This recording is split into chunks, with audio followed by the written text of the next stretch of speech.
The hiss was a viper's strike. Sharp, sudden, tearing through the cheerful symphony of children's laughter on a Saturday morning. Then the white cloud erupted. Billowing acrid, it swallowed the small, brightly painted lemonade stand whole. Laughter choked into screams. Tiny figures, moments before vibrant with play, scattered like a flock of startled sparrows. I stood frozen, a single heartbeat, suspended in disbelief. The innocuous carton of milk in my hand suddenly felt like a lead ingot anchoring me to the spot. What in God's name was unfolding on this usually tranquil street? Through the dissipating chemical fog, a figure emerged, almost spectral. The woman wielding the fire extinguisher stood with a posture of rigid, righteous fury. Karen. Even from across the sun-dappled street, the familiar tightness around her mouth, the unsettling glint in her eyes, radiated that specific brand of corrosive self-importance I'd unfortunately learned to recognize and instinctively dread. My name is Elias Vance. Until precisely 5 minutes ago, I was merely a resident of this quiet, tree-lined suburban street in what was for me a new chapter in Hanoi. I was enjoying a rare, precious day off from a demanding schedule. But for the past 7 years, a significant part of my identity has been an investigator for the State Fire Marshal's office. And what I was witnessing wasn't just an act of bewildering petty cruelty. It was a blatant, dangerous misuse of safety equipment. It was a potential assault, and sickeningly, it felt targeted with a chilling specificity. Only yesterday, I had watched those children from my porch, a small smile playing on my lips. Their lemonade stand was a vibrant splash of primary colors, a cheerful rebellion against the otherwise uniform emerald green of our meticulously kept lawns. They'd waved a little shyly as I'd walked by earlier, their young eyes shining with hopeful, innocent enterprise. Now their small dreams, their sticky, sugary wares, and their bright innocence lay coated in a ghastly film of white chemical powder. The milk carton landed with a decisive thud on the hood of my parked car. I started walking towards the unfolding disaster, my pace measured, deliberate, a stark contrast to the furious boil beginning in my blood. This wasn't truly about a lemonade stand I knew with a cold certainty. This was about power, a grotesque assertion of it. It was about someone feeling so profoundly entitled they believed they could extinguish the joy, the effort, the very presence of others. And the racial undertones in our predominantly white, expatriate-heavy neighborhood were impossible and irresponsible to ignore. The children running the stand, the source of so much innocent joy, were African American. As I drew closer, Karen's voice, high-pitched and laced with a grating indignation, cut through the lingering chemical smell. I explicitly told them, this was a safety hazard. Her voice was a weapon, each word a sharpened dart. Blocking the sidewalk like that, what if there was an emergency? People need to be able to pass freely. It's about order. Her words, projected for maximum effect, landed on the ears of a few other neighbors who had begun to emerge from their homes. Their expressions were a curious mixture, ranging from simple, morbid curiosity to genuine, albeit hesitant concern. Some murmured quiet, vague assents, their gazes carefully, deliberately avoiding the distraught children and the young woman who had rushed to their side. Her face was a mask of anguished worry. I recognized her as Maya, one of the children's older siblings, a bright young woman I'd seen around. Maya was kneeling beside the overturned, powder-coated table, her hands moving with a desperate gentleness, trying to salvage what little she could from the sticky chemical mess. Her younger brother and sister, small and trembling, clung to her, their faces streaked with tears and the ubiquitous white powder.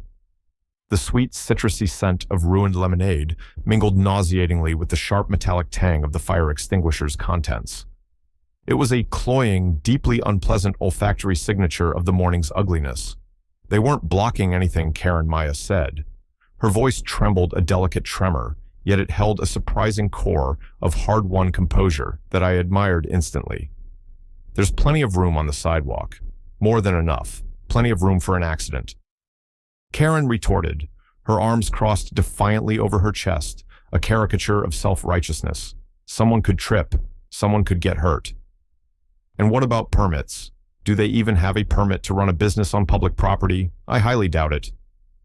Mr. Henderson, an elderly man known for his prize-winning roses and generally quiet demeanor, called out from his porch, his voice surprisingly firm, cutting through Karen's tirade. "It's a lemonade stand, Karen.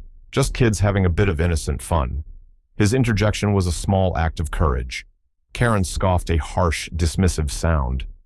Fun at the expense of safety and regulations and neighborhood decorum. "I don't think so, Mr. Henderson." This was classic Karen, a textbook maneuver. Weaponizing rules, twisting regulations, all to justify her own deeply ingrained biases and exert a petty, suffocating control. I'd seen this archetype countless times in my professional life in disputes over code violations and office politics. But never with such a blatant, visceral disregard for basic human decency, never directed at children with such naked aggression. I reached the edge of the small, uneasy crowd that had gathered. My gaze, however, was fixed solely on Karen. She hadn't noticed me yet, still basking in the perceived glow of her aggressive intervention, her posture radiating a disturbing satisfaction. I cleared my throat, a small, deliberate sound, designed to cut through her monologue. "Excuse me," I said. My voice was calm, carefully modulated, but it carried intended too. Karen turned her eyes, already narrowed in suspicion, raking over me. I was dressed casually, jeans, a plain t-shirt, running shoes, a far cry from the crisp uniform and badge I usually wore. My appearance clearly didn't scream authority to her. "Yes," she said, her tone clipped overwhelmingly, dismissive, as if swatting away an annoying insect. "I'm Elias Vance," I said, extending my hand, a deliberate gesture of civility in an uncivil situation. "I live just down the street." She hesitated for a charged moment, her eyes flicking from my outstretched hand to my face, a flicker of calculation in their depths. Then grudgingly, she gave my hand a brief, limp shake. "Karen Miller." "Ms. Miller." I continued my voice, maintaining that even, almost placid tone. I couldn't help but overhear and observe what just happened here. I paused, letting my words hang in the air. It seems like a rather extreme reaction to a children's lemonade stand, wouldn't you agree? They were violating neighborhood rules, she insisted, her voice immediately rising in pitch and volume, defensiveness radiating from her. And it's a clear safety hazard. I was ensuring public safety. Her eyes darted around, seeking validation from the other assembled neighbors. "I understand your stated concern for safety, Ms. Miller," I said deliberately, keeping my tone neutral, professional. It was a technique I'd honed over years of dealing with volatile situations. However, discharging a fire extinguisher in this manner, particularly in such close proximity to children, is also a significant safety issue. I saw Maya look up at this, a tiny, almost imperceptible flicker of something, hope, in her tear-filled eyes. Karen waved her hand dismissively, a gesture of grand impatience. "Oh, please, don't be so dramatic. It's just a little bit of powder. It'll wash off."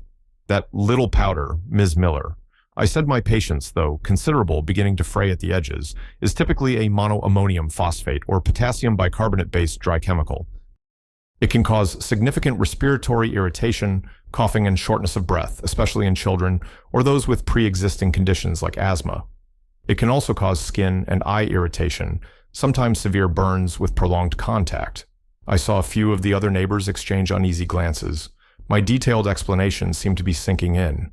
"It's designed for extinguishing Class A, B, or C fires, Ms. Miller, not for dispersing children or their belongings." Maya looked up at me directly, then no longer just a flicker, but a clear, steady gaze of nascent hope. Her younger siblings, a boy and a girl, still clung to her, their small bodies shaking with silent, shuddering sobs. The sight of their profound distress, their innocent faces streaked with grime and fear, solidified my resolve. This was not just about a code violation anymore. Furthermore, I added my voice intentionally, taking on a more authoritative, less neighborly edge.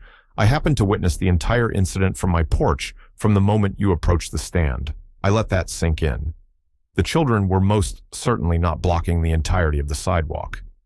There was ample space, more than the ADA required minimum, for any pedestrian, or even a wheelchair or stroller to pass comfortably and unimpeded." Karen's carefully constructed composure finally began to visibly crack. A hint of uncertainty, perhaps even a touch of fear, flickered in her previously hard eyes. Well, she muttered, her voice losing its strident edge, becoming almost sullen. It was still unsightly. An eyesore. And they could have attracted unwanted pests, rodents.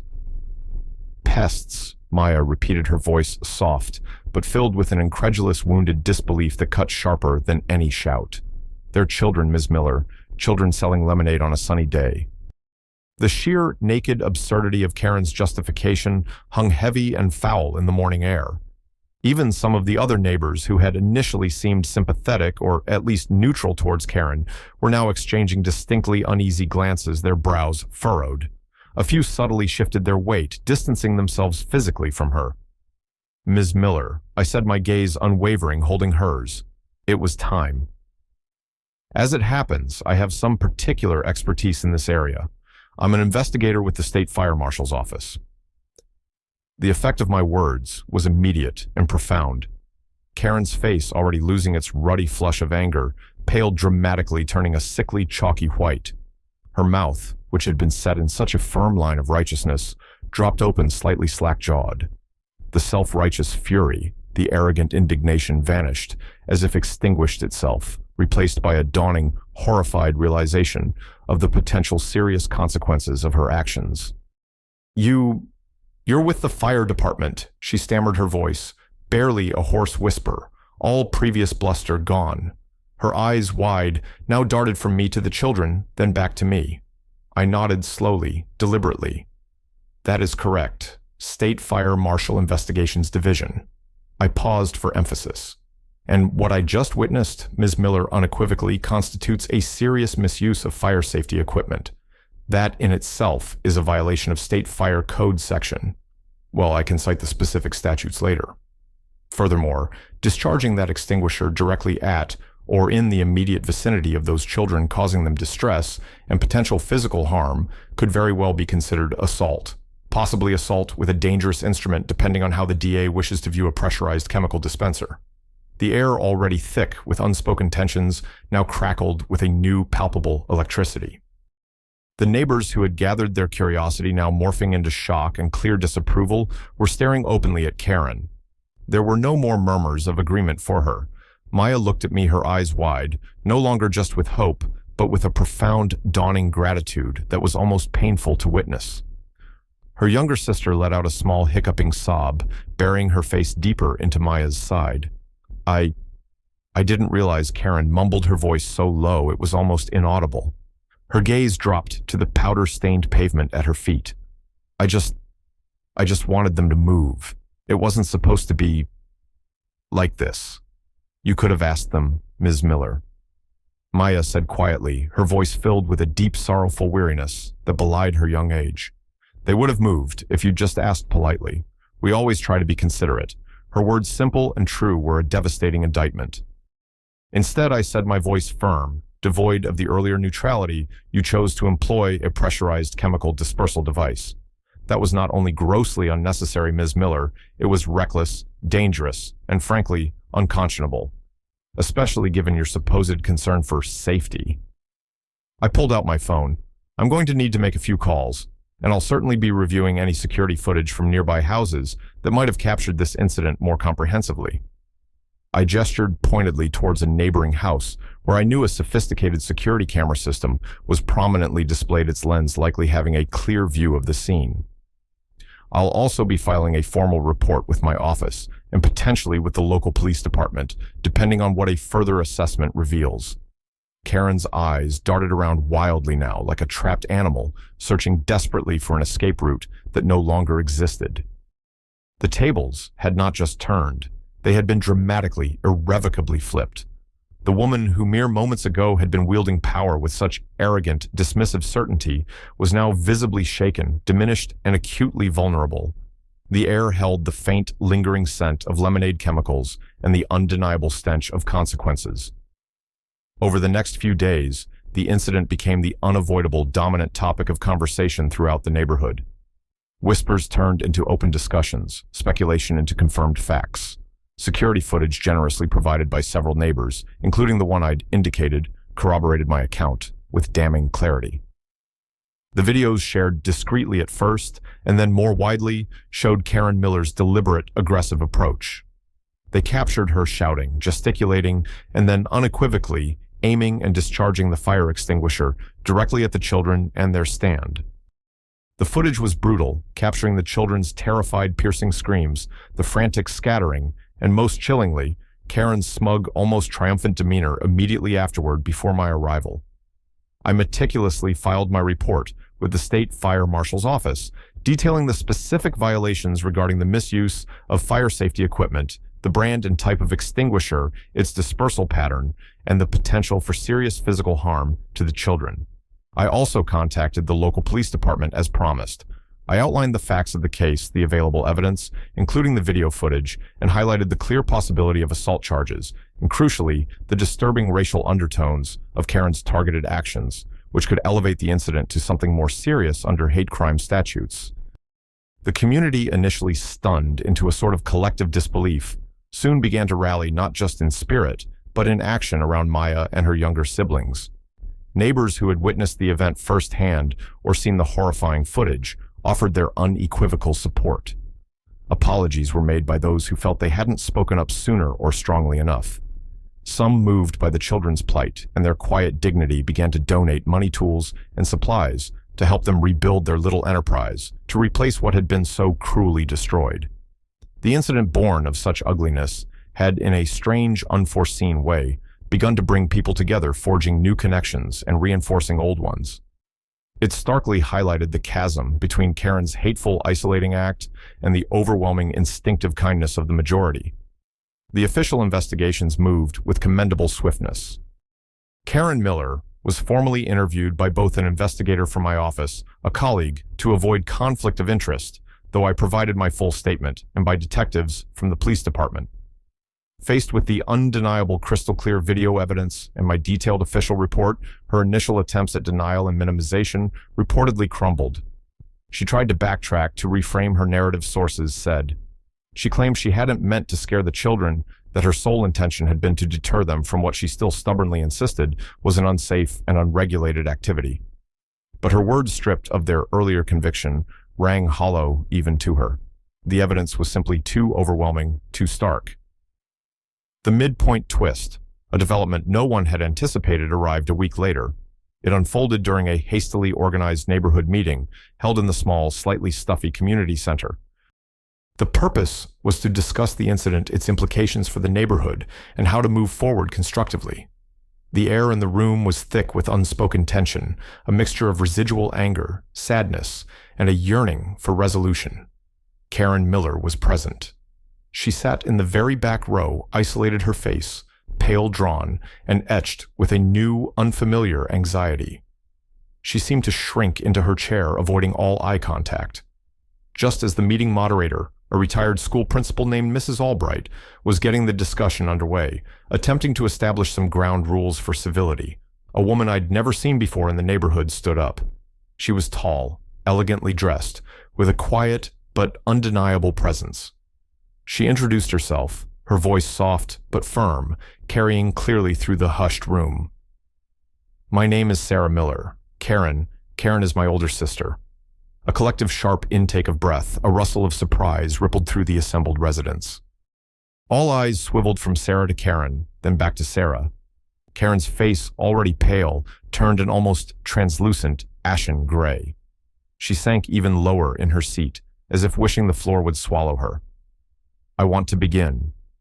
Sarah continued her gaze, sweeping slowly, deliberately across the room, meeting the eyes of many by offering my deepest, most sincere apologies on behalf of my family for what happened, for Karen's actions. There is no excuse for what she did. Her voice was steady, but her hands, I noticed, were trembling slightly. "But there's something else," she said, her voice dropping slightly, drawing everyone in. "Something you all need to know to understand, though, not to excuse the complexity of this. Karen has a history of this kind of behavior. This isn't an isolated incident. It's not the first time she's acted out of prejudice, out of a deeply ingrained and frankly baffling sense of entitlement." Another murmur, louder this time, spread through the room. Shocked glances were exchanged.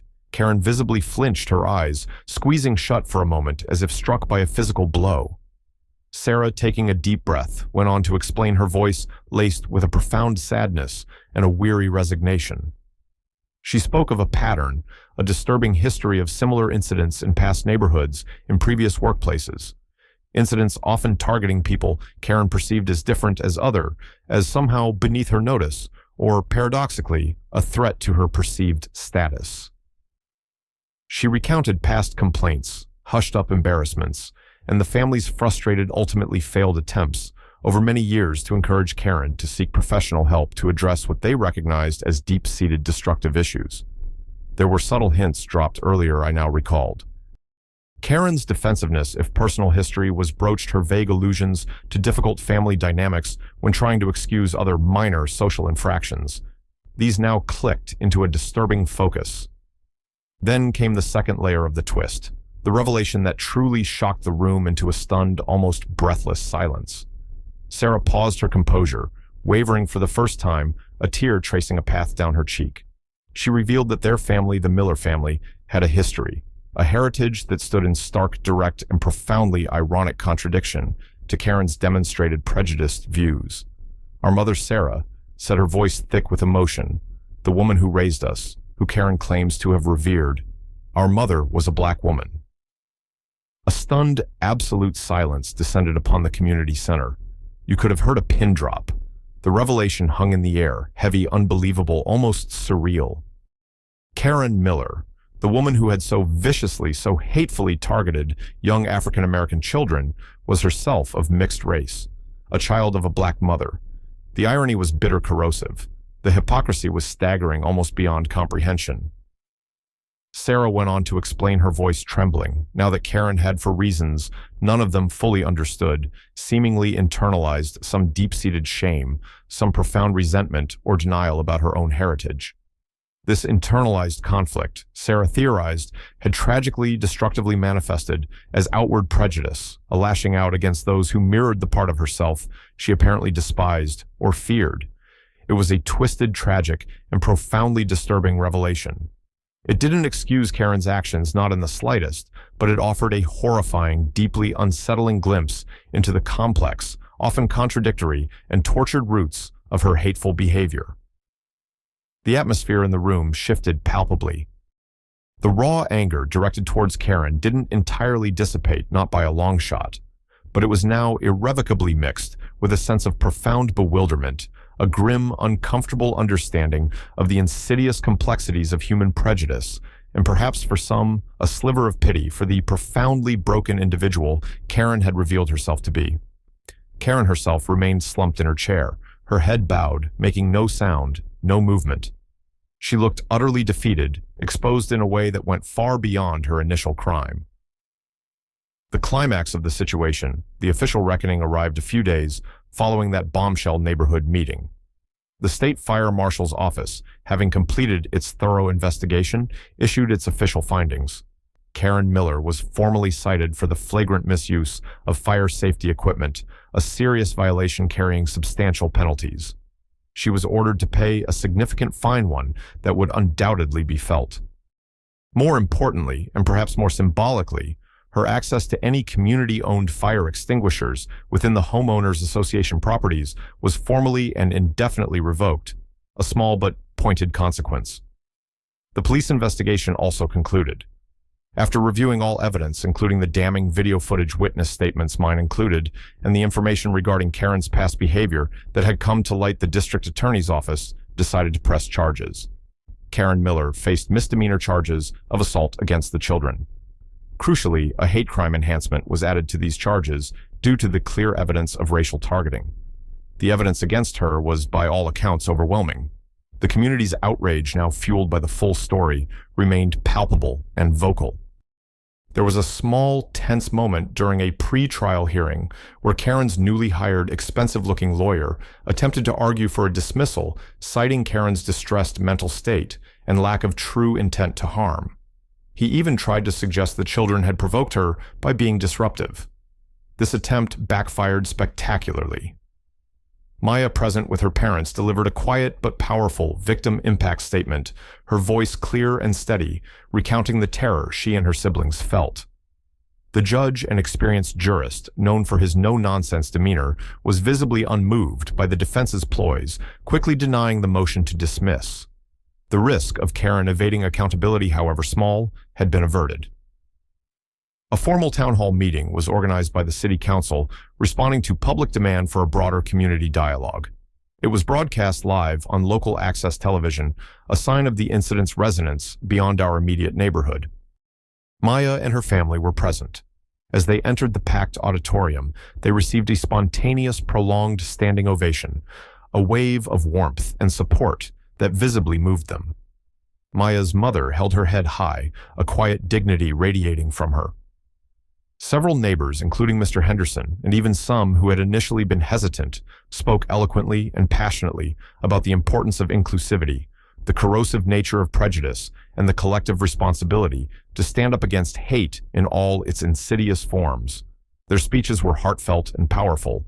Then it was Karen's turn to address the community as mandated by a pre-trial agreement. She appeared not in person, but via a sterile video link, her lawyer seated impassively beside her. Her face was pale, her eyes downcast, her demeanor utterly devoid of its former arrogance. Her voice, when she finally spoke, was barely audible, a monotone whisper, as she read from a prepared statement. She offered a terse, formulaic, and what felt to most observers a deeply insincere apology. She spoke of regret and misunderstanding, but there was no real acknowledgement of the hate, no true remorse, visible in her vacant expression. The community's response was muted, a mixture of lingering disbelief, disappointment, and a quiet, simmering anger that her apology felt like yet another hollow performance. Elias, watching from the audience, felt a profound sadness. There was no victory here, only the grim process of justice and the long road to healing.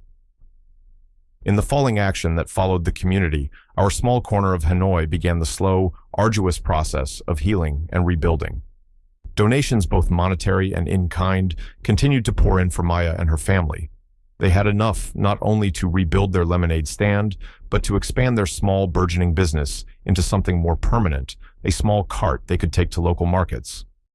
Other children in the neighborhood, inspired by Maya's resilience and the outpouring of support, started their own small creative ventures, selling cookies, offering dog walking services, crafting jewelry. The street, once marked by an ugly act of hate, now buzzed with a renewed, youthful entrepreneurship and a palpable, strengthened sense of community spirit. There was more laughter, more interaction between neighbors who had previously only exchanged polite nods. I often saw Maya and her siblings at their new, improved, and now beautifully decorated lemonade and sweet tea cart. It was often parked in the same spot, a quiet act of defiance and reclamation. They always greeted me with bright, genuine smiles and insisted on offering me a free cup of their delicious, freshly squeezed lemonade, which I always gratefully accepted. We would chat sometimes about their day at school, their expanding customer base, their quiet hopes for the future. Their unwavering determination and the grace with which they had handled such ugliness were a constant source of quiet inspiration for me. Maya was even talking about starting a small fund from their profits to help other kids start similar ventures. The resolution, in a legal sense, came several months later. Karen Miller, facing the mountain of evidence and the prospect of a public trial, pleaded guilty to the amended charges of misdemeanor assault and a lesser charge related to disorderly conduct with the hate crime motivation noted in the sentencing. As part of her sentence, she was required to attend intensive sensitivity training and anger management counseling. She was also mandated to perform a significant number of hours of community service. Ironically, some of it involved maintenance at a local multicultural center. While some in the neighborhood felt the punishment wasn't nearly severe enough that true justice for such a hateful act would require more, there was a general weary consensus that the legal system, however imperfectly, had run its course. Accountability in some measure had been achieved. Karen, I heard, sold her house quietly a few months after the sentencing and moved away. Her departure was unlamented. The Homeowners Association jolted from its usual complacency, concerning lawn care and parking regulations, also took significant steps to address the underlying issues of prejudice and division that the incident had so starkly exposed. They organized a series of workshops on diversity, cultural sensitivity, and inclusion facilitated by professionals. These sessions fostered open, sometimes uncomfortable, but ultimately productive conversations about race bias and the responsibilities of living in a diverse community. The incident, as horrific and traumatic as it was, had undeniably served as a painful but necessary catalyst for positive, tangible change. The lemonade stand, now more of a permanent fixture, became an enduring symbol. It stood as a testament to resilience, to the indomitable strength and spirit of Maya and her siblings, and to the unifying, healing power of a community choosing empathy over indifference. Diverse groups of children from all backgrounds now could often be seen playing near the cart, their laughter echoing where screams once had. The memory of that acrid white cloud and the terrified screams of children would always linger a scar on the neighborhood's collective memory.